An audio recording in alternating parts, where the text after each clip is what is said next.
వి gold trusted gold buyers తాకట్టులో ఉన్న బంగారాన్ని విడిపించి ఈ రోజు ఉన్న మార్కెట్ ధరకే కొనబడును. మరిన్ని వివరాలకు సంప్రదించండి 77107720. నా పేరు వి ఉమామహేశ్వరరావు, సిపిఎం పార్టీ అల్లూరు జిల్లా కమిటీ కార్యదర్శి వర్గ సభ్యుల్ని. ఈరోజు సిపిఎం పార్టీ గిరిజన సంఘాల ఆధ్వర్యంలో గిరిజన ప్రాంతంలో ఉన్నటువంటి ఏదైతే ప్రభుత్వం గత ప్రభుత్వం ఈ ప్రభుత్వం హైడ్రో ప్రాజెక్టులు నిర్మాణానికి అనుమతులు దొడ్డిదారిని ఇచ్చింది. ఆదాని కంపెనీకి, నవయుగ కంపెనీకి, సిడి సాయి కంపెనీకి, ఈ 3 కంపెనీలకి చట్టవిరుద్ధంగా ఇచ్చిన దాన్ని మేము తీవ్రంగా వ్యతిరేకిస్తున్నాం. ఈ ప్రభుత్వానికి హెచ్చరిక చేస్తున్నాం, నిర్మాణం చేయొద్దని చెప్పేసి. ఖచ్చితంగా గిరిజనులతో పెద్ద ఎత్తున దీన్ని ఉద్యమం ద్వారా అడ్డుకుంటామని చెప్పేసి ఈరోజు మేము సిపిఎం పార్టీగా చెప్పదలుచుకున్నాం. ఈరోజు అల్లూరు జిల్లా అనంతగిరి మండలం పెదకోట పంచాయతీలో గత ప్రభుత్వం 800 మెగావాట్లకి అనుమతి ఇచ్చింది ఆదాని కంపెనీకి. ఈ ప్రభుత్వం మారిన తర్వాత కూటమి ప్రభుత్వం దాన్ని 1000 మెగావాట్లు పెంచి 1800 మెగావాట్లకి అనుమతులు ఇస్తూ జీవో నెంబర్ 51 ద్వారా వాళ్ళు ఈరోజు ఆదేశాలు జారీ చేయడం జరిగింది. ఇలా ప్రభుత్వం ఒకటే ప్రశ్నిస్తున్నాం. గిరిజన ప్రాంతంలో 5వ షెడ్యూల్లో ఉంది, 1/70 చట్టం అమల్లో ఉంది. ముఖ్యంగా పీసా కమిటీ గ్రామ సభల అనుమతి లేకుండా ఎటువంటి ప్రాజెక్టు ఎటువంటి నిర్మాణాలు కూడా చేయకూడదని చెప్పేసి చట్టం చెప్తోంది. ఇవన్నీ కూడా ధిక్కరించి పక్కన పెట్టి గిరిజన హక్కుల్ని చట్టాలు తొంగలో తొక్కి దొడ్డుదారిని కంపెనీలు ఇచ్చినటువంటి కమిషన్ కక్కుతుపడి ఈరోజు ఈ ప్రభుత్వం ఆ రకమైనటువంటి అనుమతులు ఇవ్వడం అనేది దుర్మార్గమైన చర్య. ఖచ్చితంగా దీన్ని గిరిజనులతో పెద్ద ఎత్తున ఉద్యమం ద్వారా మేము అడ్డుకుంటామని చెప్పేసి ఈరోజు చెప్పదలుచుకున్నాం. ఈరోజు రైవడ ప్రాంతంలో కూడా ఆ ప్రాంతంలో కూడా 600 మెగావాట్లకు గత ప్రభుత్వం ఇస్తే ఈ ప్రభుత్వం 800 మెగావాట్లకి యాడ్ చేస్తూ అక్కడ కూడా అనుమతులు ఇవ్వడం అనేది జరిగింది. అక్కడ కూడా ఈరోజు 30,000 మంది రైతులు అక్కడ మునిగిపోయే కార్యక్రమం జరుగుతుంది. రైవడ అంటే నీళ్లు, తాగునీరు, సాగునీరు కూడా పూర్తిగా నష్టం జరుగుతుంది. అక్కడ పెద్ద ఎత్తున ప్రజలు తీవ్రంగా వ్యతిరేకిస్తున్నారు. ఈ పెదకోట పంచాయతీలో గిరిజనులు నిట్టనీళ్ళుగా మునిగిపోతారు, అక్కడ ఉన్న గ్రామాలు పోతాయి, భూములు పోతాయి.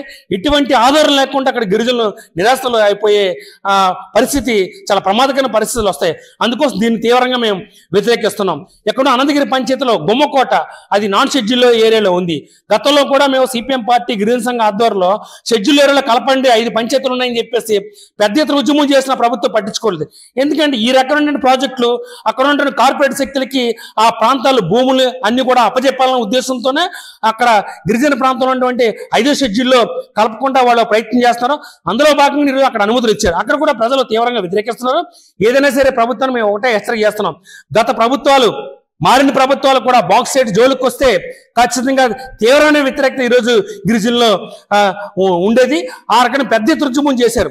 మేము ఈ ప్రాంతంలో ఉండే గిరిజన హక్కుల చట్టాలకి జోలికి వస్తే ఆ రకమైనటువంటి ఆదాని కంపెనీ కానీ, నవయుగ కంపెనీ కానీ, సిడి సాయి కంపెనీ కానీ ఈరోజు గిరిజన ప్రాంతం అడుగు పెడితే ఖచ్చితంగా గిరిజనులతో సాంప్రదాయ ఆయుధాలతో అడ్డుకుంటామని చెప్పేసి ఈరోజు సిపిఎం పార్టీ.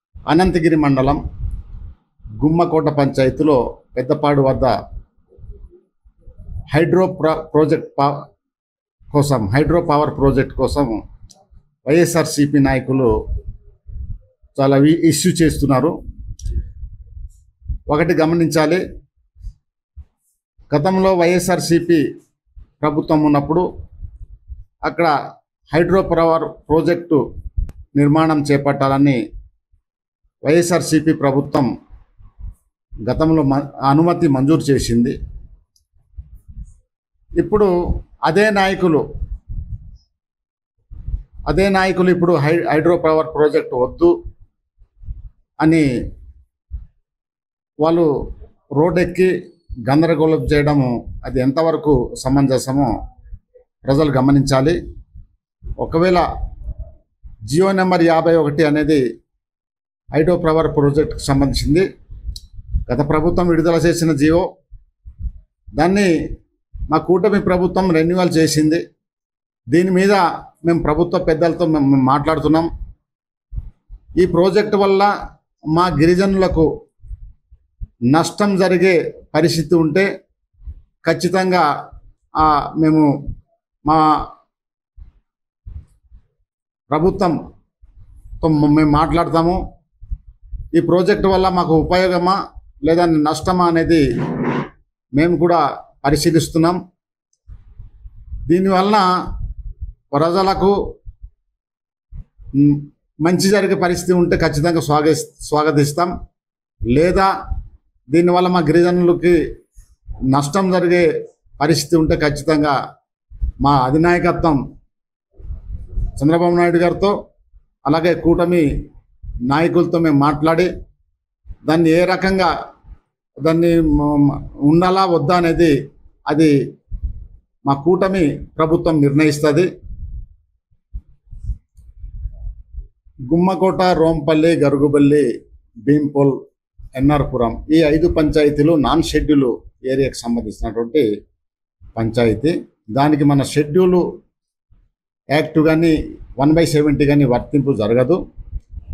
అలాగే ఆ ఏరియాలో భూములు అన్నీ ఎక్కువగా నాన్ షెడ్యూల్ భూములు అవడం వలన బడా భూస్వాములు మైదాన ప్రాంతంలో ఉన్నటువంటి వాళ్ళ చేతిలో భూములన్నీ ఉన్నాయి.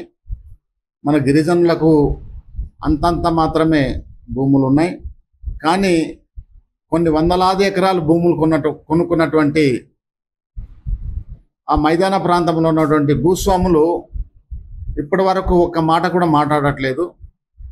మా భూములు పోతున్నాయి కానీ మా భూములకి నష్టం జరుగుతుందని కానీ వాళ్ళు ఏమాత్రం ఒక మాట కూడా మాట్లాడట్లేదు. దాన్ని వీళ్ళు ఆ ప్రాంతంలో ఎటువంటి భూములు లేనటువంటి ఈ సిపిఎం వాళ్ళు కానీ ఈ వైఎస్ఆర్సిపి వాళ్ళు కానీ పెద్ద ఇష్యూ చేసి దాన్ని భూతద్దంలో చూపించడము ఎంతవరకు కరెక్ట్ అని ఇవాళ అడుగుతూ ఉన్నాను. ఎందుకంటే భూములు ఉన్న వాళ్ళు భూ హక్కుదారులందరూ సైలెంట్గా ఉన్నారు. అక్కడ భూములు లేనటువంటి వాళ్ళు దాని మీద ఇష్యూ చేస్తున్నారు. అది కరెక్ట్ కాదని ఈ సందర్భంగా నేను తెలియజేస్తున్నాను. ఏదేమైనా మా ప్రభుత్వం అయితే ఏ ఒక్కరికి నష్టం జరిగే కార్యక్రమం అయితే చేయదు. ఇటీవల అరకు ఏజెన్సీ ప్రాంతంలో ఉండేటటువంటి అరకు నియోజకవర్గ పరిధిలో ఉండేటటువంటి కొన్ని గ్రామాల్లో మరి ఈరోజు హైడ్రా పవర్ ప్రాజెక్ట్స్ అనేటటువంటిది ఏర్పాటు చేయడం జరుగుతూ ఉంది. అది గుమ్మకోట ఏరియా, అది నాన్ షెడ్యూల్ ఏరియా ప్రాంతానికి సంబంధించినటువంటి ప్రదేశము. అయితే ఇక్కడ ఏజెన్సీ ప్రాంతంలో ఉండేటటువంటి ఏవైతే మౌలిక వనరులు ఉన్నాయో ఈ వనరులన్నీ కూడా మైదాన ప్రాంతాలకి, ఏజెన్సీ ప్రాంతాలు కూడా అంత అవసరమైనటువంటి పరిస్థితులు అయితే ఉన్నాయి. అయితే ఇక్కడ హైడ్రో పవర్ ప్రాజెక్టు అనేటటువంటిది వైఎస్ఆర్ ప్రభుత్వంలో జీవోలు జారీ చేశారని చెప్పేసి అంటున్నటువంటి కూటమి ప్రభుత్వము మరి ఆ ఉత్తర్వులు ఎందుకు రద్దు చేయకూడదు? ఇప్పుడు గతంలో బాక్సైట్ కోసం 97 అనేటటువంటి ఉత్తర్వులు జీవో నెంబర్ 97ని వైఎస్ఆర్ ప్రభుత్వం రద్దు చేయడం అనేటటువంటి జరిగింది. అదేంటంటే ప్రజలకి ఉపయోగకరంగా లేదు అనేటటువంటి ఉద్దేశంతో ఆ రోజు చేయడం అనేటువంటి జరిగింది. ఈరోజు ఏజెన్సీ ప్రాంతాల్లో ఉండేటటువంటి వనరులంతా కూడా మైదాన ప్రాంతాలకు తరలించుకొని వెళ్ళడం అనేటటువంటి జరుగుతూ ఉంది. తెలుగులో న్యూస్ కి ఫాస్టెస్ట్ యాప్ ఇప్పుడు టోటల్లీ న్యూ అవతార్లో జస్ట్ 5 seconds లో కంప్లీట్ న్యూస్. సోషల్ మీడియాలో ట్రెండ్స్ కి one stop solution. Live TV app voice search option తో ఇప్పుడే డౌన్లోడ్ చేయండి లేదా అప్డేట్ అయిపోండి. యాప్ లింక్ డిస్క్రిప్షన్ లో ఉంది.